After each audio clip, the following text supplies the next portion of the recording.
কত ঠান্ডা এখানটা জায়গা ওই দিক কোথায়?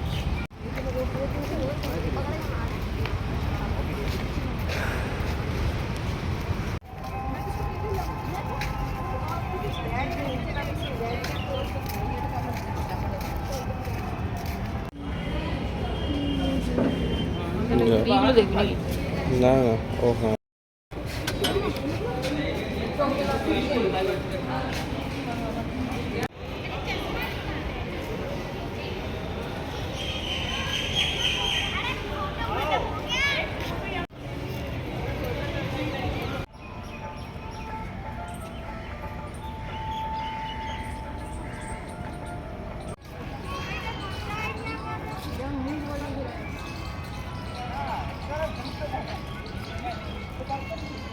আর স্টার্ট হয়ে গেছে।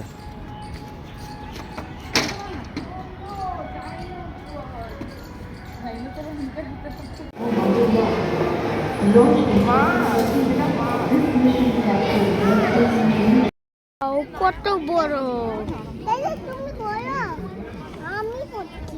अछूते जगहों की तलाश करते हैं और वहां अनोखे अद्भुत जानवरों और पौधों को पाकर रोमांचित हो उठते हैं।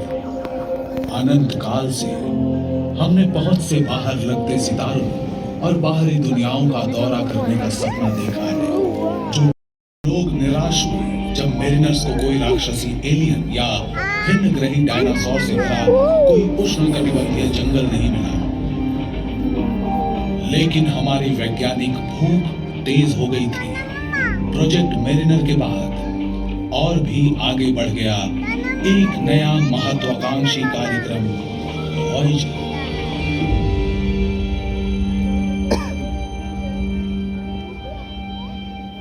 जानकारियों के नए रास्तों पर चलते हुए हम पहुंच गए अंतरिक्ष में। कृत्रिम उपग्रहों को लॉन्च किया जिनकी हम आसमान में निगरानी कर सकते हैं। जल्द ही वे उपग्रह हमारी तरफ और अनंत आकाश की ओर देखने लगे। वो दिन भी जल्द उनका पहला गंतव्य था बृहस्पति और शनि, लेकिन ऐसे दूर के लक्ष्य कठिन चुनौतियां लेकर आए।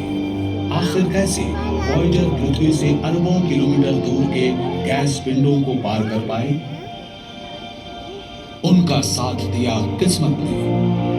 पृथ्वी, बृहस्पति, शनि, यूरेनस और नेपच्यून सभी अनुकूल स्थिति में आ रहे थे। सुविधाजनक सीधी रेखा में नहीं आएंगे, ये बिल्कुल सही समय था। We have ignition and we have liftoff. We have liftoff of the Titan Centaur carrying the first of two Voyager spacecraft to extend man's senses farther into the solar system than ever before. 20 August sun 1977 Voyager 2 को America के Florida के cap कैनवरल से launch किया गया। 5 सितंबर को Voyager 1 भी अपने जुड़वां यान के पीछे पीछे इतिहास की सबसे लंबी यात्रा पर निकला।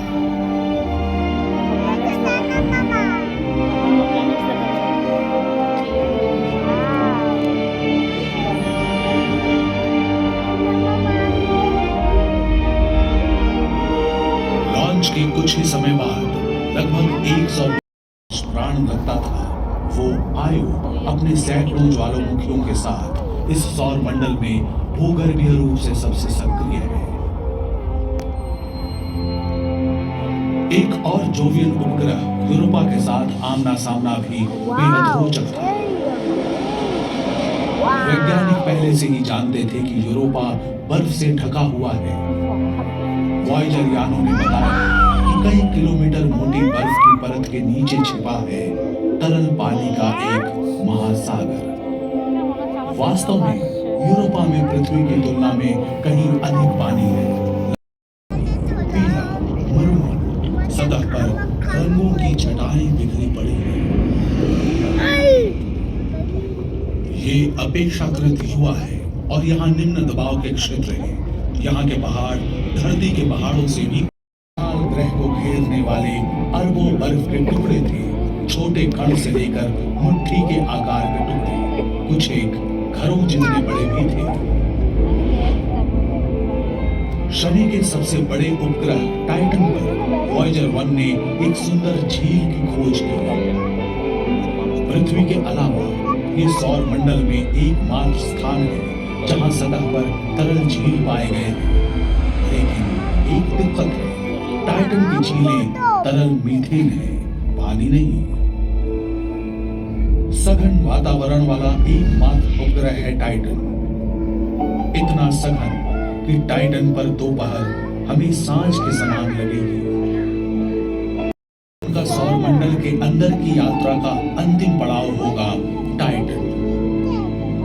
इस खूबसूरत उपग्रह के भ्रमण के बाद यान को एक ऐसा प्रक्षेपण पथ मिला जो इसे ग्रहों के तल से पूरी तरह से बाहर निकाल देगा। शनि के अत्यधिक गुरुत्वाकर्षण की मदद से वॉयेजर 1 इंटरस्टेलर अंतरिक्ष की शून्यता की ओर बढ़ गया।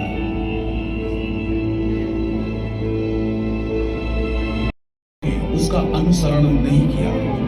हमारे अपने सौर मंडल में घूमने के लिए और भी स्थान थे। ये यान अगस्त 1981 में शनि के पास पहुंचा। इसके जुड़वा हमसफर के 9 महीने बाद। केवल कुछ 100 करोड़ वर्ष पुराना, ये सौर मंडल में बहुत ही नया है। इसकी युवावस्था ने इसे एक वॉयेजर ने यह भी पाया कि ट्राइटन सौर मंडल की सबसे ठंडी वस्तुओं में से एक है।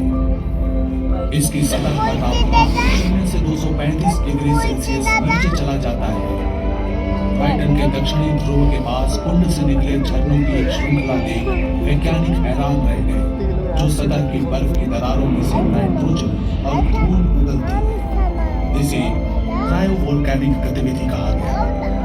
धुएं के गुबार इतने शक्तिशाली होते हैं कि वे सतह से 8 किलोमीटर ऊपर तक पहुंच सकते हैं। इस सौर मंडल से होते हुए वॉयेजर 2 की यात्रा के अंतिम पड़ाव थे नेपच्यून और खोज थी जिसने वॉयेजर टीम का ध्यान आकर्षित किया। गहरे अंतरिक्ष की अत्यधिक ठंड में नेपच्यून के उग्र मौसम को बढ़ावा देने वाली ऊर्जा की उम्मीद शोधकर्ताओं को नहीं थी।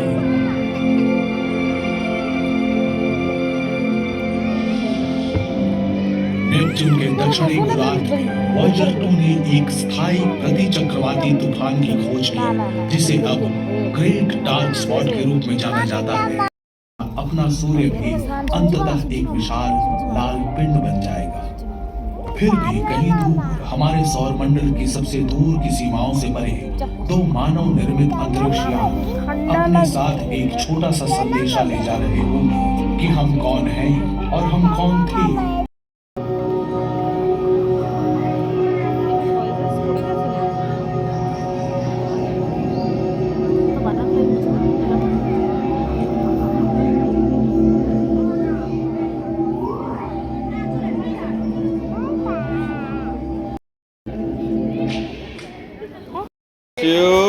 यहाँ एग्जिट है। एक बार वापस एंट्री पे चलते हैं। एग्जिट का तो এই যে এইটাও বন্ধ যে নিচে দেখবি নিচে রাখো নিচে রাখো নিচে দেখবি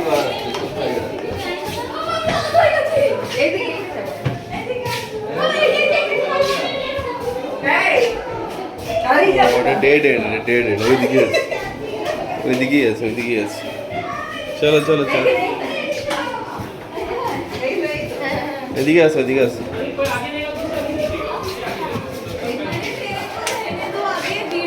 ওকে হাতে তো आगे से वापस पीछे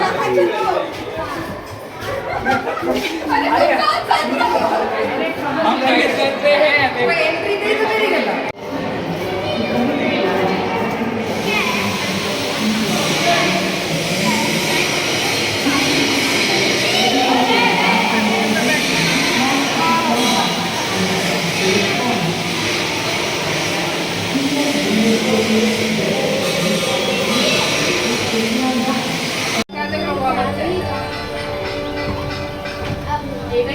এই কি কার্টুন?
यार बहुत समय लग जाएगा यहाँ पे।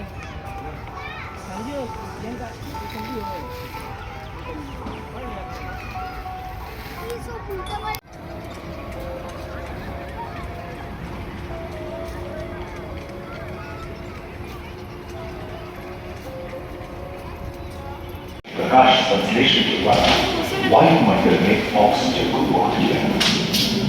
वायुमंडल में ऑक्सीजन के स्तर में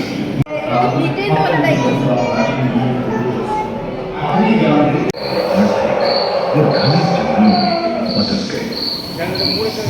घूम, मकड़े आदि पंखहीन पतंग एवं इक्तियोस्टेगा जैसे न्यूक्लियस वाले बहुकोशिकीय जीव का जन्म हुआ। प्राणियों का आविर्भाव हुआ। स्पाइनोसोरस सरीसृप जैसे स्तनपायी डायमेट्रोडोन प्रकट हुए, जिसकी पीठ पर नौका के पाल की तरह एक अंग था, जो ताप को नियंत्रित रखने में मदद करता है। सरीसृप की तरह ही एक अन्य स्तनपायी प्राणी साइनोनिडस इन दिनों काफी प्रभावशाली हो उठा था। इसकी विशेषता कुत्ते से बहुत मिलती थी।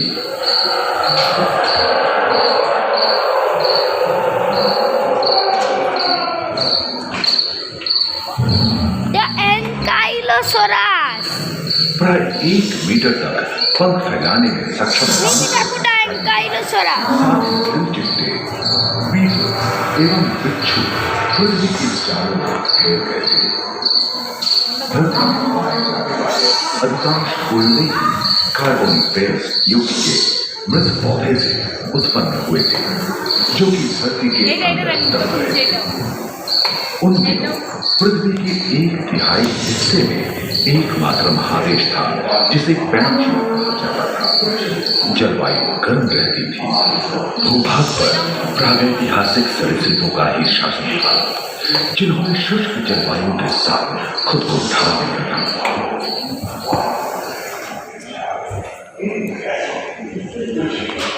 अच्छा अच्छा अच्छा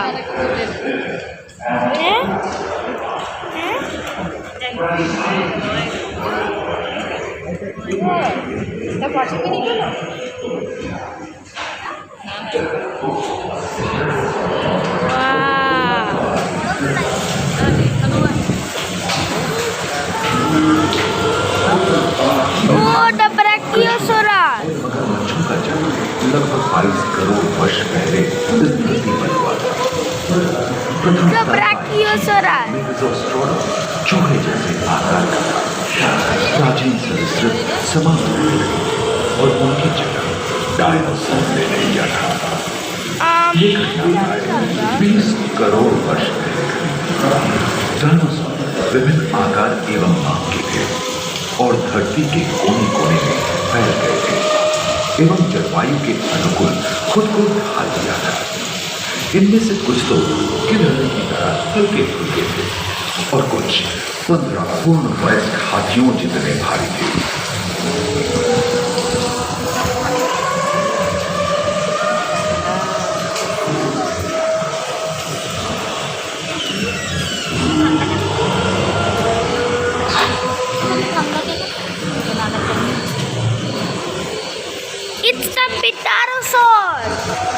कुछ 4 पैरों से चल रहे थे तो सियालोफाइसिस 2 पैर वाले डायनासोर। की लंबाई के 23 मीटर थी, जो कि एक टेनिस कोर्ट की लंबाई जितनी थी। और इनका वजन 75 टन था।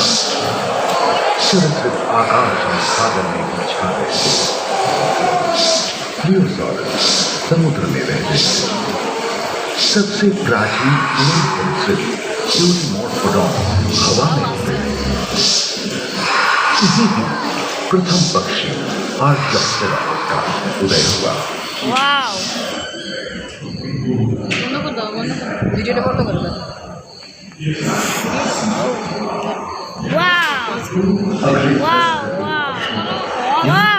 के अंतिम क्रेटेशियस युग का प्रथम चरण के लिए स्वर्णिम युग रहा। जलवायु में नमी की मौजूदगी से पृथ्वी पेड़ पौधों से भर उठी थी।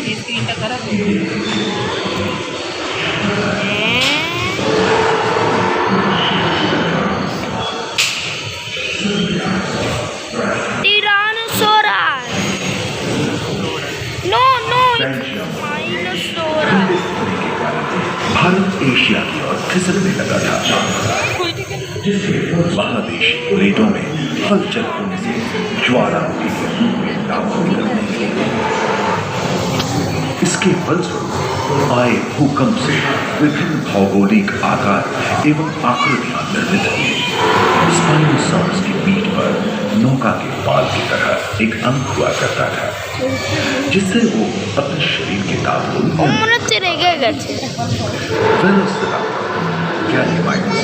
एवं ओविराप्टर जैसे छोटे डायनासोर तो ओलंपिक के तेज धावकों की तरह दौड़ सकते थे। और ओरिथोसॉरस के सिर पर कलगी होती थी। करीबन 5 मीटर लंबे जैसे कि ट्राइसेराटोप्स और एंकिलोसॉरस, शादार, लोरेसिया और गोंडवाना नाम के 2 भूखंड महादेश में रूपांतरित हुए एवं समुद्री गर्भ के कठोर आवरण से रॉकी एवं अन्य पर्वत श्रेणियां निर्मित हुई।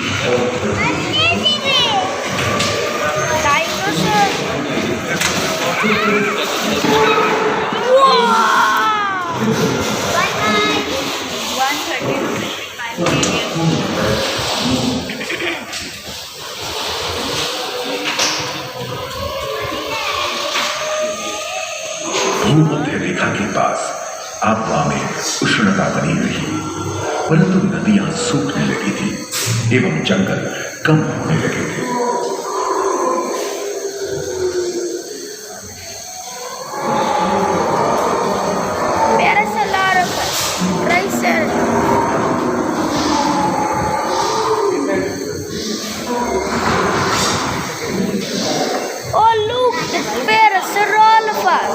एकांत महादेश में जीव जंतुओं का विकास स्वतंत्र रूप से शुरू हुआ।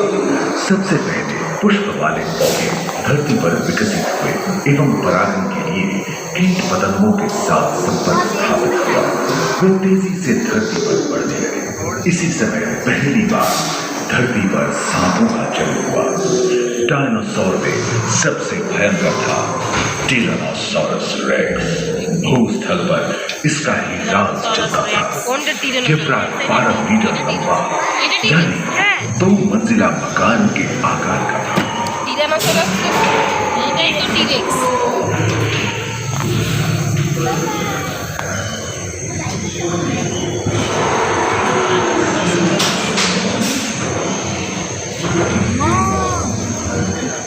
इनके हमले से बचने के लिए शाकाहारी एंकिलोसॉरस अपनी उत्कर्ता सभी डायनासोर प्राय 6 वर्ष पहले विलुप्त हो चुके थे। एक अनुमान के अनुसार एक बहुत बड़ी भूमिका पृथ्वी से जा टकराई, जिसके फलस्वरूप उत्पन्न धूल के विशाल मेघ हजारों वर्षों तक सूरज की किरणों धरती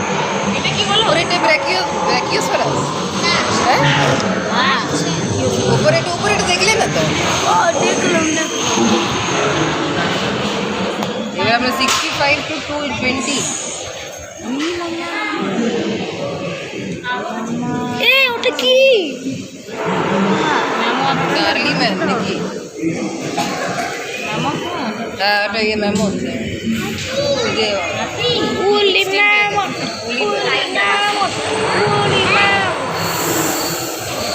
ওরা আই ইয়ে গেছে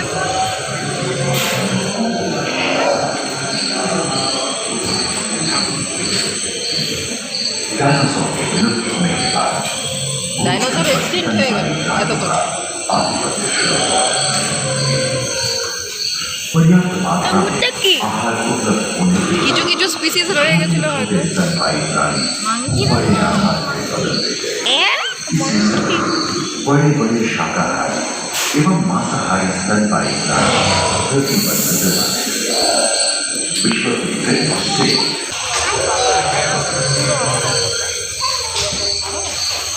हाथी के पूर्वज डायनोथेरियन और घोड़े के पूर्वज यूरोहिपस की उत्पत्ति हुई जो आज के हाथी और घोड़े में रूपांतरित हुए लेमूर टर्सियर जैसे प्राइमेट भी इसी युग में पैदा हुए खोखले अस्थियों वाले आज के दिनों की पक्षी इन्हीं दिनों चलते थे डायाट्राइमा जैसे बड़े एवं उड़ने में अक्षम पक्षी उन जगहों में रहते थे जहां मांसाहारी बड़े स्तनपायी प्राणी नहीं मिलते थे एक एवं बंदरों का जन्म लगभग 1 करोड़ वर्ष पहले हुआ था इस समय ही आदि मनुष्यों का भी आविर्भाव हुआ जलवायु में शीतलता आने लगी एवं ध्रुवों पर बर्फ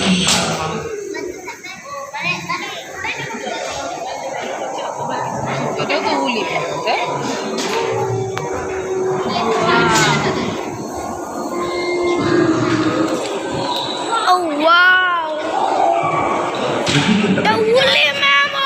ऐसे कई मौके रहे हैं जब उत्तरी गोलार्ध के अधिकांश हिस्से बर्फ की चादरों से ढक गए थे जो आइस एज के नाम से जाना जाता है हम आज ऐसे ही एक आइस एज में रह रहे हैं जो 20 लाख वर्ष पहले शुरू हुआ था रोईदार गहरे रोईदार स्तनपायी और कस्तूरी गायों ने अपने शरीर के रोम की सहायता से शीतल जलवायु के साथ तालमेल बैठा लिया पुष्ट गुंबद आकार के ग्लाइकोग्राम जैसे विशाल आर्मड हो गए उनके और विशाल जंगल से गुजर सामने की दांत से मांस को चीरने फाड़ने में हुई अड़चन के कारण यह समय के साथ विलुप्त हो गया वहीं दानव आकार के हिरण हिंसक जानवरों से बचने के लिए तेजी से नहीं भाग सकते थे वे ओझल होने गए इस समय से ही आधुनिक मानव का क्रमिक विकास शुरू हुआ और विशाल स्तनपायी प्राणी धीरे धीरे विलुप्त होने लगे ये सब एक्सटेंट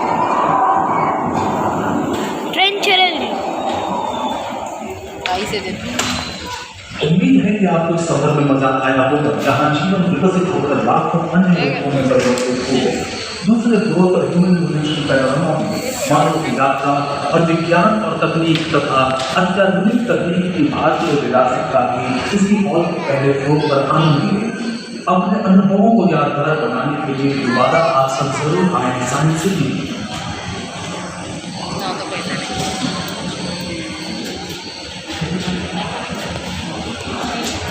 हैं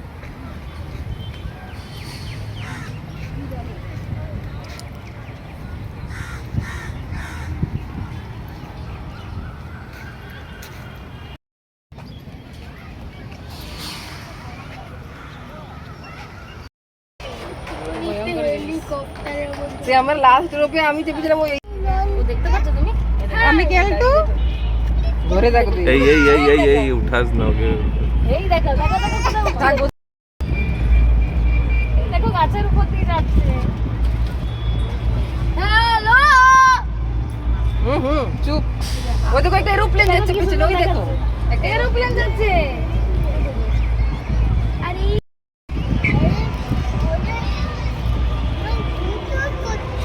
কি করছে হ্যালো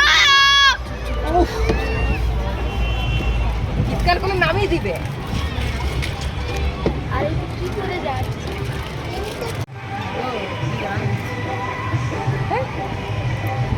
वो मात्र सरा था ಅದರ ಸ್ವರ बटरफ्लाई नर्सरी ಅದರ ಸ್ವರ ನಗ್ತದೆ